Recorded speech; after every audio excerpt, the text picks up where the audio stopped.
right. Well, hey, good morning, Calvary. Thank you for being here and coming out on a dreary day and also a day that's a holiday weekend, so we're excited for what God has for us. I'm going to add I'll add 2 minutes on with this that wasn't planned, but man, that song gets me. And I mean, woo, it just gets me, right? And so here's the deal. I mean, to have Alyssa and Cole, who grew up here, right? And it's not that it's just my son. That's not what I mean. Even Alyssa, right?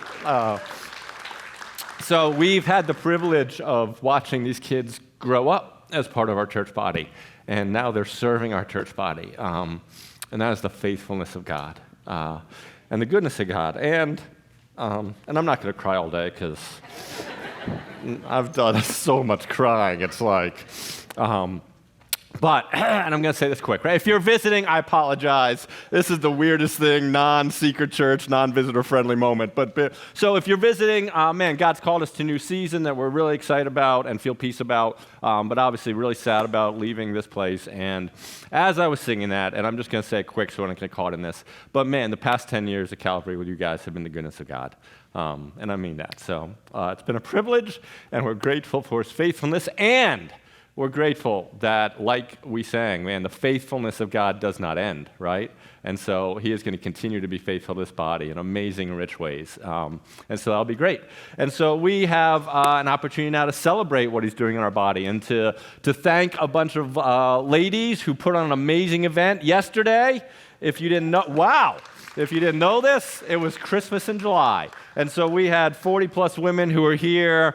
I mean, I don't know, were you singing Christmas Carol? Nobody came to my house to Christmas Carol. I don't know what that was. But man, a bunch of ladies were here, and what we're trying to do here is build a body of disciples who personally and collectively reach and impact other people with God's love. So a great chance for a bunch of ladies to be together as a body.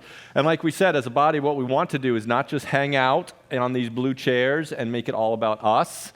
We want to just be just as intentional and making sure it's about people who don't yet know Jesus or who are looking for hope, who are hoping to experience the goodness of God. And so we always want to be trying to do things as a body, personally and collectively, to reach and impact others with God's love and truth. And so we have an amazing opportunity to do that, like we've done for decades, through our Summer Spectacular, where we will have hundreds upon hundreds, and that is not Baptistic exaggeration, hundreds and hundreds of kids, man, from the community, from neighboring towns, running and packing in this place in a couple weeks where they're going to be cared for, they're going to be shown Jesus' love, and they're going to hear about Jesus' love. And so we still have opportunities for some kids to come to that, and so a really easy thing for you to do is to do what we do. And when you see neighbors who have little kids, say, hey, man, does your kid have a thing to do in a couple weeks? Because our church is doing this amazing summer camp. And I'm just telling you, a free summer camp for kids, like parents are all about that. So it's an easy way for you to try to take a step to personally reach and impact somebody with God's love and truth. And who knows the seeds that God may plant. We have people who are part of our church body now because their kid came to Summer Spectacular. There are stories of people who are Christians now because they came to Summer Spectacular. And God can have you have a part in stories like that. And so there's still spaces. Encourage you to reach out. And then at the end of the service, we're going to pray for a bunch of people who are going out to reach and impact others with God's love and truth in a week. So, all right, so there's the announcement time. I'm going to pray, and then we're going to move into what God has for us in his sermon this morning. So I'd ask you to join me in a word of prayer. Father, we are grateful that you do not change, like we sang, and you are the same yesterday, today, and you tell us tomorrow. And so we're thankful in so many of our lives, and in all of our lives, we can look back over your faithfulness and your goodness to us, and so many times we just take that for granted. But thank you for moments like I had this morning and some of us had this morning, just to pause and reflect and to give thanks to you for your goodness and your faithfulness. And thank you for that other song we sang, Father, where we know we can trust you and we can depend upon you. And so be with Summer Spectacular, and I pray that already you might plant some seeds in some of our hearts about kids we can invite and families we can invite, and that there may be a difference made for eternity. And please help us now as we open up your word, Father, that You have a reason for us being here. You have a reason for the people who are online. You won't waste this moment. And so I pray that you might be honored and glorified by what we do here. And it's in your name that we pray. Amen. One quick other housekeeping thing. Some of you have been part of it. But for the past couple of weeks, we spent, after this hour, gathered together in this room to think about the issue of gender dysphoria. And I've really enjoyed it and benefited from it. And, just a bunch of you have said you've enjoyed it. So we're going to be wrapping that up this week. And so before you run to Costco to get your ribs, if you want to stick around and hear about an important issue we got going on, we'd love for you to think about and be with us as part of that conversation. So today, you probably know what we're doing. What do you think we're studying in our book of the Bible today? What do you think we're studying? No, we're studying Zechariah. No, we're not. We're in our Revelation series. Again, if you're visiting, if you're newer, we kicked this off almost a year ago. And what we do at Calvary is we open up a book of the Bible and we walk through paragraph, and we're doing that in our series of Revelation. And I've loved studying this, and if you're like me, as we've opened up the text and as we come to different things, there's been some weeks that it's just been some unfamiliar things, some things that we've maybe never read about, some things that we've never heard about. And so in our time together over these months, we've covered some unfamiliar things. But like we said when we first kicked this off, is in the book of Revelation, there are a handful of things that are very familiar, even for people who don't come to church, even for people who've never cracked open the Bible. There's some things out of Revelation that have woven their way into our culture, things like the Antichrist, like I shared my little DMV story, when the people did not want the license plate with 666 on it. Those numbers have made their way. There's a familiarity. People are familiar with 7 horsemen of the apocalypse. And amidst all the unfamiliar, unknown things, there are some things that have woven their way. And another thing we're going to talk about today, because even for people who've never studied Revelation, or even for people who have never cracked open the Bible, people are probably familiar with the idea, the event, the word of the Battle of Armageddon, right? Armageddon, an amazing movie from the mid-90s, 2000s maybe? Did you all see the movie Armageddon? A meteor is crashing to Earth, right? And so we send people up, and there's that amazing song, and they have to blow up the meteor, and they blow themselves up in the process, and I'm sobbing, and the dude's talking to his daughter. Oh, it's a tearjerker. But, right, movies have this title in it. And today what we're going to talk about is, okay, what is this idea of Armageddon? What is this battle of Armageddon? And I'm sure you guys, probably most of you have heard about it from culture, TVs, maybe in the book. But what we're going to think about today is not what that movie says about the phrase Armageddon or whatever, but what does the book say, right? What does God's Word tell us about what it actually is? And what it actually is, as we work through it today, what we'll see, I think, can give us a challenge and can give us some encouragement, some challenges and some encouragement coming from this. So we're going to be in Revelation 19, verses 17 through 21, Revelation 19, verses 17 through 21. And as we study this, we're going to see 2 different things. We're going to see 3 questions and 3 challenges. 3 questions and 3 challenges. And so if you got your Bible, if you got your device, if you've memorized the book of Revelation in the original Greek, whatever you've done of those options, I'd invite you to open it up, Revelation chapter 19, verses 17 through 21. And I'm just going to read it, and then we'll talk a little bit about it this morning, all right? So here's what it says.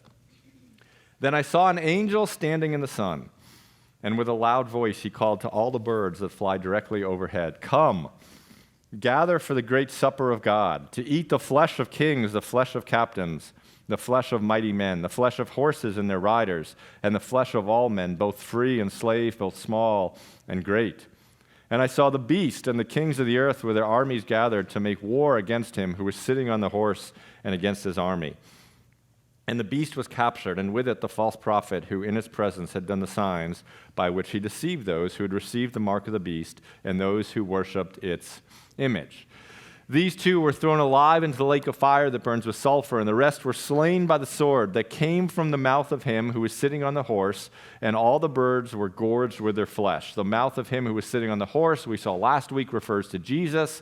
And that's the text, right? And as we've read that, it's descriptive, it's gory, it's violent, and there's kind of two extremes about how to interpret this. And so if you open up a bunch of commentaries on Revelation, if you were to hear sermons on Revelation, even for those who are taking our futurist perspective, right? We're taking the perspective that this is things that have yet to come in the future, and even within that camp, there's kind of two different ways that you would see people understand this. One group of people are like, every single word you need to take literally.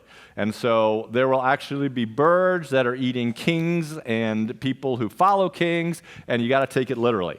There's another group that's way over here who are like, no. You need to take it symbolically, okay? So it is symbolic language, talking about some sort of conflict, but that could be a spiritual conflict probably. It's not really a real actual battle with knives and swords and stuff, but it's spiritual. And those are kind of the two extremes of how we come at this and people interpret it. And there clearly is some sort of symbolic language over on this side, because it talks about Jesus having a sword come out of his mouth with which he slays people. And based on how we've read Revelation before, I don't think that actually means that Jesus is like clenching a sword between his teeth and like whoosh, whoosh, right? So there is some symbolism to it, but it also does seem that it is describing some sort of actual conflict. That there is some description of some sort of actual battle and conflict and war taking place that is being described with symbolic language, but we don't need to take it all literally, but we don't want to just spiritualize it and say it's just a fight between metaphorically good and bad, because it does seem that there's actual conflict involved here. But all of that, and as we read it, it kind of brings us to the first question this morning. And the first question this morning is this: well, why does this even matter? Like, we just read, 5 or 6 verses in Revelation, and why does it matter? Why did God inspire this? Why do we need to know this? And maybe when we sit here a couple days before July 4th in 2023, we ask that question, like, well, this is kind of unique language, but I don't really know if it has anything to do with me. And as we've been going through the book of Revelation, we need to remember, we're not the original audience to whom this was given. This letter and this series of letters was not originally given to Christians in 2023. The first group of people to whom this was written, as we've talked about a few months and months and months ago, were a group of Christians in about the mid-90s AD. So the mid-90s AD, there were a group of Christians who were the first audience and recipients of this letter and letters that are the book of Revelation. And it mattered because of what, in part, they were going through. Many of those people who would have been in a room like this, what would have happened is we saw that there were letters of 7 churches, which now were all combined in one big letter. And somebody would have rolled up in here yesterday, and they would have handed this letter to me, and I would have gotten up here this morning, and I would have said, hey, here's a letter that's being passed around churches that was written by John, and here's what he wants us to know through the Holy Spirit. And I would have then read to you these words. And the people who would have been sitting on those blue chairs in AD 90s, right, like we've talked about, their life was hard. And they were going through differing degrees of persecutions depending on the regions in which they were living or coming from. Man, some of them were facing torture. And some of them, at that part in history, would have been facing death and murder because of their faith. And depending on the exact timing of this letter, either it had already happened or it was just about to happen, that the Roman government was about to issue this decree that being Christian was illegal. And if you were caught being a Christian, if you were caught worshiping Jesus, there were all sorts of punishments, which ranged from imprisonment, losing your stuff, or losing your life. And as the years continued, the punishment was losing your life. And centuries and centuries and centuries ago, there were a group of people who were real live people like you and like me, who would have been sitting in this place hearing about somebody a couple of counties away who were Christians who had been killed on Sunday mornings because of their faith. They may have heard rumblings. They may have already heard that this law was being passed or had been passed or would be in a few years, making it illegal.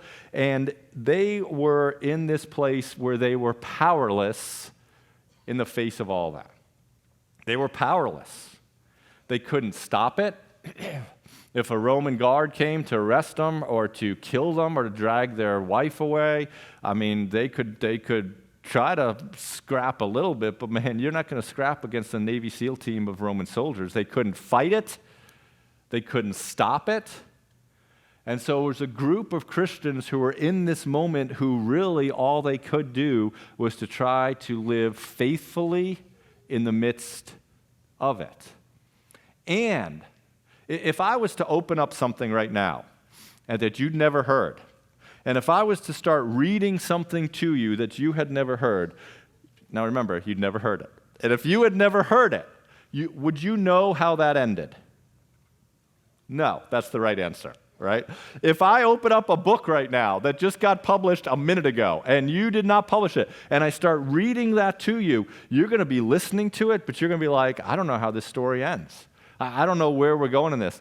That's what's happening also to these Christians. They're facing persecution. They're facing hardships. They can't fight it. They can't stop it. They can just try to live as faithfully and honorably to Jesus as they can in the midst of it. And they're having some pastor in the front of some room read this letter to them, but they are not like you and me.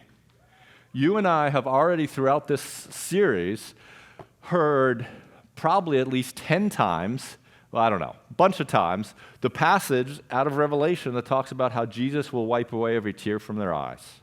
You have heard read to you, one day there will be no more death, there will be no more suffering, but God himself will wipe away every tear from your eyes. You've heard that. And so you know, even if you've missed a bunch of weeks, that somewhere at the end of the story it ends great. They don't know that. They're listening to this story with all of their stuff in their life, and they're listening to this story, and not story fake, but this prophecy, these words that have come from God, and they're listening to this in real time. And what they've already read to this point and heard in the midst of their persecution, in the midst of, I don't know what's going to happen to my family, I don't know if I'm going to get arrested tomorrow, they would hear this letter that comes from God, and they would have heard that, oh, and by the way, if it's not Nero, and if this is about something way in the future, or a little bit in the future, there's going to come a human leader one day who is going to oppose Jesus and rule the earth. And oh, by the way, right, what that leader is definitely going to do is he is going to try to wipe out every Christian that exists. And oh, by the way, what they will have heard is, and if you choose to worship King Jesus and not that king, you're not going to be able to get any baby formula for your kids. You're not going to be able to get any water. You're not going to be able to eat food. You're not going to be able to buy anything. You're not going to be able to sell anything. Christians showed up on a Sunday morning in a small house somewhere or a small area gathered together who literally were putting themselves at risk for being there and certainly would in the months and the years to come. And they have all sorts of their own pressures, and they came that morning to get some hope, to get some encouragement. And what they've heard so far is, oh, by the way, it's just going to keep getting worse. And if I was in that situation, and if you were in that situation, at least I know for myself, man, I'd have a lot of things I was wondering. I would have been wondering a lot of things. I'd have been wondering, man, I've got kids. And me coming to this room with my family is going to put them at risk? Wow, I don't like that. I'd been wondering, well, what am I going to do if I choose not to worship this human leader and I'm not able to buy food or buy anything? And I'd be wondering in my own story, right, is it ever going to get any better? Is all of this hardship that we're starting to experience and one day will experience in ways we can't comprehend, is there anything better on the other side of that? Or they don't know how the story ends. They could be wondering, is this just the way it's always going to be? Are we always going to be mistreated? Are we always going to risk imprisonment? Are our lives literally always going to be on the line if we choose to gather with other Christians? And this isn't good. And so far, what we've read in the story, right, a lot of what we read is, I guess Jesus is just going to let it all keep happening. Those are some of the things that they might have been wondering. I know I would have been wondering it if I were in their shoes back in 90 AD. And one of the reasons that God, in his sovereignty, chose to inspire these words to them and to us was to give them and us some hope that will lead to some perseverance. Some hope that will lead to some perseverance. Some hope for them that will give them some courage and something to fix their eyes on down the road so that in the moment in which they find themselves, they will get up dependent upon God, worshiping their King, saying, I am willing to take another step in honor of him because there is hope that this isn't going to last forever. The one thing that's true of all the human story, whether you live in AD 94 or whether you live in 2023, whether you do not believe in Jesus or whether you are fully devoted to Jesus, is all of us want hope. All of us yearn for hope. And God is trying to let them know, guys, right? We talk throughout the book of Revelation how God is giving encouragement, boluses of encouragement. It's like, remember that show Emergency, Squad 51? By the way, there's another great show out. It comes on Tuesdays after America's Got Talent, and it's called LA County Fire and Rescue. Ooh! They put the reality cameras in with these fires. It's amazing, right? And it reminded me of Emergency because they pull out, right? Emergency, Johnny Gage and somebody else. And the best part of that whole movie is when they're about to give somebody a shot of something, they flipped the caps off the needles and it went in slow motion. It was amazing.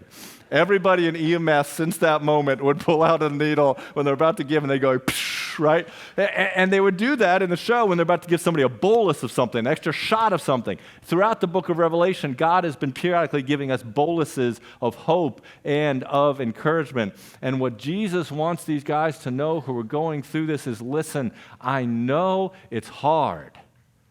I know it's not fair. I know you're powerless. I know it's not the story that you wanted. But listen what he's trying to say. You're facing that now, but evil isn't going to have the last word. Evil isn't going to have the last word because Jesus wins. And amidst everything, in their lives, in my life, in our life, that can smother hope. Smother hope. You got a campfire, and those embers are there, and you take a quilt, and you douse it and douse it and douse it with water, and then you throw that wet, heavy quilt that is laden with water and weighs 40 pounds. You just drop it on those fires, and man, it just smothers it. And that's what sometimes happens to hope.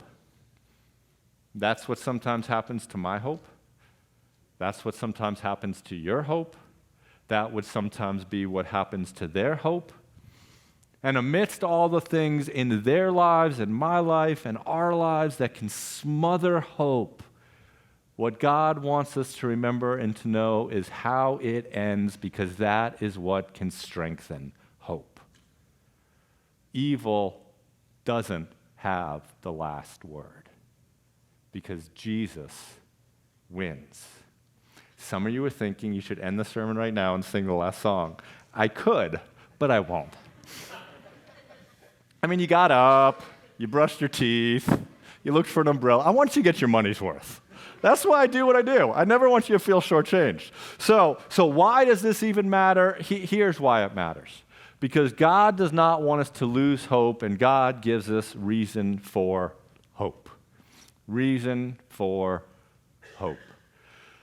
I shared this story a couple years ago, and I'll share it again because not everybody was here. You may have missed it. And because we have one of the people who actually experienced this running some tech today. But one of the highlights, genuinely, a bunch of highlights here at my time at Calvary. One of them was when I've taken 2 missions trips to Brazil with different teams from here. And one was when I jumped in to take a bunch of teens and young adults to Brazil. And I shared this with you before, but one of the things that we had to do in Brazil is we served missionaries who were in the Amazon, and they would come out of the Amazon, and they'd be in this kind of retreat center, this compound. And it's in Brazil, and it's hot, and it's rainy. And so some of the dirt roads in that compound would get washed out, and they were gravel. And so you would have to put new gravel down. And so one of our projects on this trip was a pile of gravel about the size of this room, okay? It genuinely was. There was this massive pile of gravel. And what we had to do was we had to take the gravel from this place, and we had to carry it over to this place, and then we had to dump this gravel out. Now, I don't know if you've ever spent like 29 hours in a row shoveling gravel, but it gets heavy, it gets tiring. And so my first attempt at this with these amazing teens and young adults was like, all right, y'all grab the gravel and start shoveling. That was great for about 45 seconds. And then what I noticed was, because I'm smart, I'm observant like this. You know, there were some people who were the gravel shovelers, and then there was somebody else who was the wheelbarrow pusher. The wheelbarrow pusher had the good job, right? Because they just walked up. And so what I did is I did this. Okay, we're not going to be able to do this for 7 days in a row. So I would give everybody, I had 3 rotations, and everybody did their job for 10 minutes. So for 10 minutes, this is what I set up. You're going to be the graveler shovelers. Then you're going to be the wheelbarrow pushers. And then you know what? You just kind of got off. You could be like the supervisor for the next 10 minutes, right? And so we had these kind of 3 stations, one of which was very easy, one of which was very hard. And the thing was, when they were shoveling the rocks, right, shoveling the gravel, what I kept saying to them was, hey, there's only 4 more minutes left, and then you're going to switch. There's only 2 more minutes left, and then you're going to switch. Hey, in 30 seconds, this hard stuff, it's going to be done. And you know what? In that moment for them, knowing that what they were doing wasn't going to last forever allowed them to just keep going for a little longer. And for us, in His sovereignty, what God knows is the same as for us, right? Knowing that what you're experiencing, you will not experience forever, because one day it will end. What God knows is, man, somehow that does have the opportunity to fan some flames of hope. And let's be honest about this. That doesn't mean that everything's going to get better tomorrow. Doesn't mean everything's going to get better in a year. But what is promised is when you see Jesus face to face, it will all be better then. It will all be better then. Here's the first challenge, right? God doesn't want us to lose hope, and He gives us reasons for hope. So fix your hope on the truth that Jesus can overcome your problem now, and one day will overcome all problems and pain. One day. Even if that day is when you're standing face to face before Him, all problems, all pain, all hardship, all injustice, all evil, gone. Gone. Because Jesus wins in the end. Now, we've read about the battle, so let's kind of press into a little bit about that battle and where it happens and what the deal is. So, question number 2 is, where does this happen, okay? Well, we don't know from this text itself where it happens. It doesn't reveal the exact location, but a prior text did. In Revelation 16, we read this, and we didn't talk about it then because we're talking about it in Revelation 19. But here is kind of like a preview, like looking down the road to what's being described in our text today. And we see that, for there are demonic spirits performing signs who go abroad to the kings of the whole world to assemble them for the battle on the great day of God the Almighty. And they assembled them at the place that in Hebrew is called Armageddon. Armageddon, okay? Interestingly, this Hebrew word is har, H-A-R dash Megiddo, okay? And we've translated into Armageddon. So, where does this happen, right? The answer to that is it happens in a place called Armageddon. Armageddon. And so, let's try to figure out, we've got some photos, right, to try to put a little bit of this in context. You're going to see this in another slide. We'll recap some of this. But there is no necessarily place known as Armageddon, okay? There is a city known as Megiddo, right? And remember, the word means Har Megiddo. There's a city, an ancient city known as that. And there's hills and mountains all around it, but there is no mountain, there is no hill that's known as Megiddo. And so what most scholars think is what's being referenced when it talks about this battle taking place in Har Megiddo, the hill of Megiddo, is that it's referring to just kind of this whole region, right? It's referring to the city, it's referring to these mountains that surround it, and this whole kind of area is known as the Jezreel Valley in Israel. And so we got another picture, a couple more pictures to show you guys. Here is this mound that was the ancient city of Megiddo, right? So you saw that star. This is the mound that's near it. That's the ancient city. It's built up because cities just kept getting built upon it, built upon it, built upon it.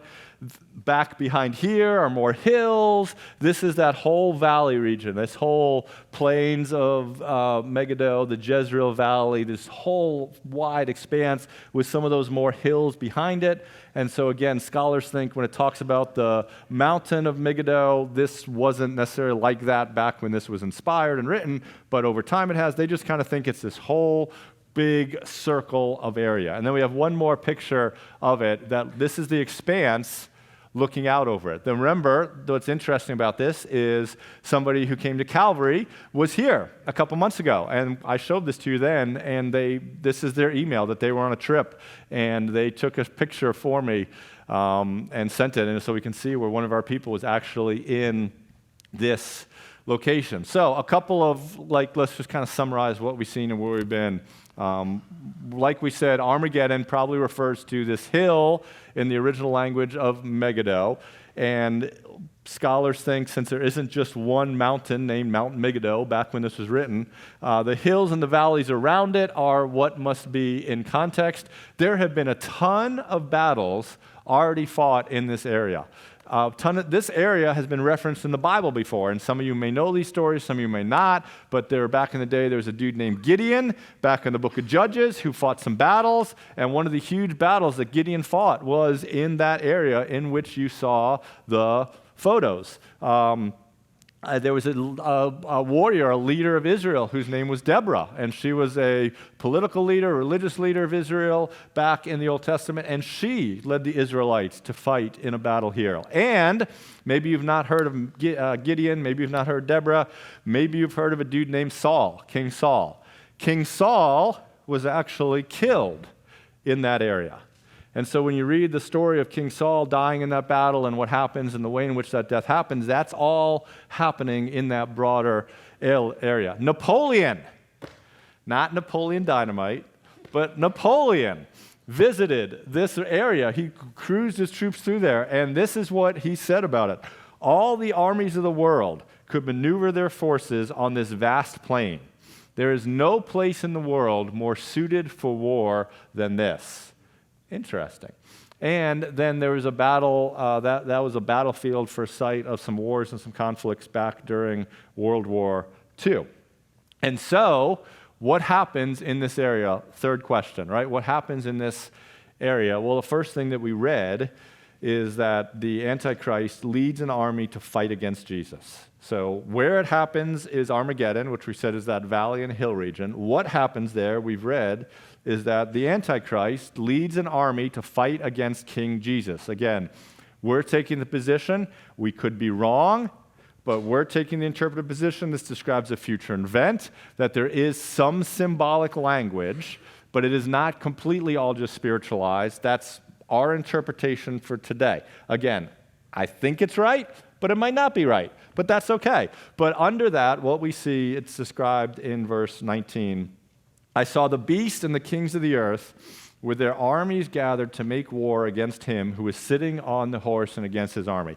When we talked about the Antichrist, if you missed the sermon, we said that there's going to be this human leader who's going to emerge, who is going to rally people. He's going to be this leader of this 10-country coalition, which is referenced likely by this Kings of the Earth peace. And he's going to rule the world. He's going to rule 10 nations for a while. He's going to be the man, right?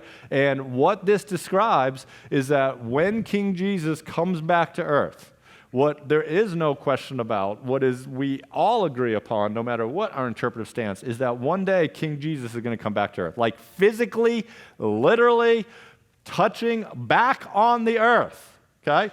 And what this describes under our interpretation is when Jesus is back to reclaim his territory, this dude, he's going to be like, no way, man.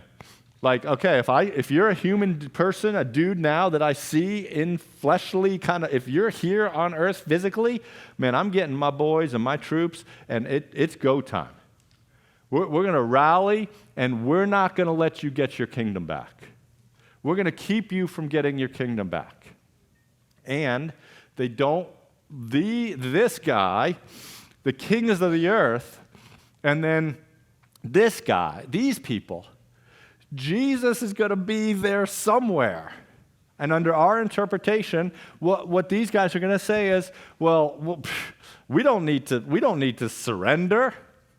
We don't need to stop. We don't need to listen. We don't need to put down our battles. Man, we're going to fight the guy. And we're going to fight the guy because what they'd be thinking is that's to our advantage. That's going to fight Jesus is going to somehow end up with us being in a better place than if we would just follow Jesus. These guys are like, bro, we can take them. We're smarter. We got the technology. We can take them. We're going to take them, right? They think they're wiser. They think they're better. They think that fighting Jesus is a better option than following Jesus. They think that they know better than Jesus. They think they do it their way and not his way is going to lead to the best way. And so they're like, man, we ain't going to follow you. We're going to fight you. And we're going to fight you. Thinking about it, like if Jesus was in this room, I don't think I would fight him. Right? Do you? All right, let's go, man. Steel cage match? No. I'll be like, oh my gosh, I am so unworthy. Spiritually, God is present in this room. And yet, many of us choose to fight him. Many of us choose to fight him at different moments, in different issues. How many times have we done what they're doing thinking, well, there's Jesus, but I'm not going to follow him. I'm going to fight him because fighting him is going to lead me to a better place in my life. How many times have I done that? How many times have you done that? And what we usually do is it's not like, I'm going to fight Jesus and everything. I'm just going to fight everything. That's not usually what happens. What usually happens is, okay, I'll follow Jesus in these 97% things. Like, I'm good. I'm following him all these things, right? But what usually happens, it's like, but in this one thing, I'm going to fight him. But 97% is pretty good, right? The problem is it's usually this 3% that can get us in all sorts of trouble. Throughout the book, people have always fought against King Jesus. There's this another moment when Jesus appears audibly, and he appears to a guy named Saul, who becomes Paul, who is this amazing church planter and pastor. And what we read in that moment is Jesus is speaking to Saul, and Saul, not King Saul, but the guy who later has his name changed to Paul, and he's on his way to persecute Christians. And so Jesus, in the book of Acts, is talking to him. And in Acts 16, he says these words. You can keep, oh my goodness, I gave you 26. I gave the wrong reference. Here's what he says in 26:14 of Acts, 26:14. This is what he says. Fascinating about Lydia. Nope, it's back. Okay, 26:14. That's good too. Keep it there. It's not distracting. Paul's on a journey, and he's talking about how there are a group of them, and it says this, and when we'd fallen to the ground, Acts 26:14, I heard a voice saying to me in the Hebrew language, Saul, Saul, why are you persecuting me? Is it hard for you to kick against the goads? Is it hard for you to kick against the goads? Acts 26:14, really weird term for us. We're like, what? But in that culture, it would not have been a weird term because in that day, farmers had like these broomsticks with not a broom on the end of it, but a pointy tip, right? It was like a mini little spear thing. And it was slender, right? So this slender, tiny, long pole that was sharp. And what these farmers would do is when they wanted an ox to go in a certain direction, they would take that stick and they would just kind of push it up against the ox and they would just kind of like nudge it, right? They just kind of have it there so that if the ox went back the wrong way, they would like hit it and be like, ooh, that didn't feel good. I'll go this way, okay? Not a good parenting technique, but perhaps a good farming technique. Well, what sometimes would happen is you would have this stubborn ox, and this ox wouldn't like it. And this ox would be like, bro, don't be trying to tell me what to do. And so then the ox, what they literally would do is they would like kick back against it, or they would try to pull against it. But you know what happens when there's a pointy thing here and you go like that to it? It hurts you more. If the thing was there giving you a boundary and you just went in the direction in which it was guiding you, you're not going to feel the pain. But in that culture, for that ox, the minute it went boo back or boo, boo, boo, man, at that point would be choosing to push itself into the point. It would be kicking against the goad, and it would cause pain and discomfort because of the choice that it itself was doing. And what God, Jesus, King Jesus in that moment was saying to Paul is, Paul, Saul, what are you doing, bro? Like, I'm trying to lead you in a certain way. But you think it's better to fight me as opposed to following me, and you're kicking against the goad, and so it hurts. But why won't you just follow me? Why are you so insistent on fighting me? I'm sure 97% of you, 97% of us are really working hard to follow Jesus in 97% of our lives. But maybe there's some of us who, man, we got that 3%. We're like, no, I'm not going to follow you. I'm going to fight you. Why? If we really believe what we say we believe about who Jesus is, if we really believe what we say we believe about who Jesus is, the King who died for us, who holds everything in his hand, who is keeping things from falling apart, who is coming back for us, who knows what is going to happen to you at 10:15 tonight and what is going to happen to you on October 15th of 2029. Why don't we just follow him? Why do we think there's an advantage to fighting him? And some of us, we're feeling the goads. Because we're choosing not to go in the direction in which our risen King is leading us, but we want to go where we want, so we're, my way, my way, my way. Here's challenge number 2. Are you fighting Jesus or are you following Jesus? Are you fighting Jesus or are you following Jesus? And how does it end? See, this is a dismal story, but the point of this is not to bring dismality. The point of this is to bring hope that what's revealed here doesn't have to be our story, right? And what's revealed here is that we're no longer victims of evil. And man, God blesses us, and there's encouragement, and there's wonderful things to come. But what about those people who say, nope, I'm just going to fight them?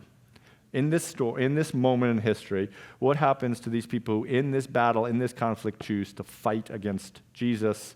Well, we see in verse 19 and 20. And I saw the beast and the kings of the earth with their armies gathered, and the beast was captured, and with him the false prophet who is in his And with him the false prophet who was in his presence had done the signs by which he deceived those who received the mark of the beast and those who worshipped his image.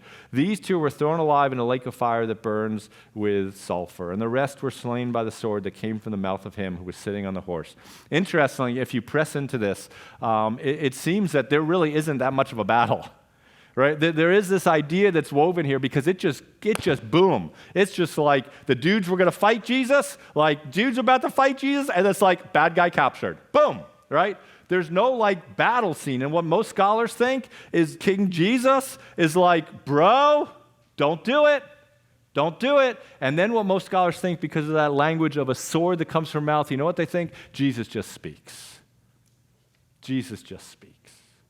The same God who spoke the world into existence is the same God who is able to redeem the world from evil by speaking. And with a word, what many scholars think is that the next thing that happens in this story is that Jesus wins. Jesus wins. I'm going to invite the worship team to come up here as we move into our final song. The second thing that happens is Jesus wins. And so here's the third challenge for us this morning. Remember that Jesus will not fail. Jesus doesn't fail in this particular battle. And the fact that Jesus doesn't fail means this: Jesus won't fail you. Jesus won't fail you. I have no idea what you're going through this morning.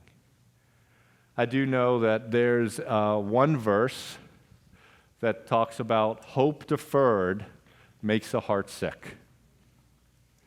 And maybe some of you this morning, you're feeling downtrodden, you're feeling blue, and you're just in a hard spot because you have hope for something, but man, you're not experiencing this moment. And what you long for is deferred, and you're in that spot. Hope deferred makes the heart sick. But there's another verse that talks about in the book of Joshua how not one single promises of the Lord failed, because every promise came true. And you and I live in that tension of hope deferred, but yet knowing that Jesus will never fail. I don't know what you're going through, but he does.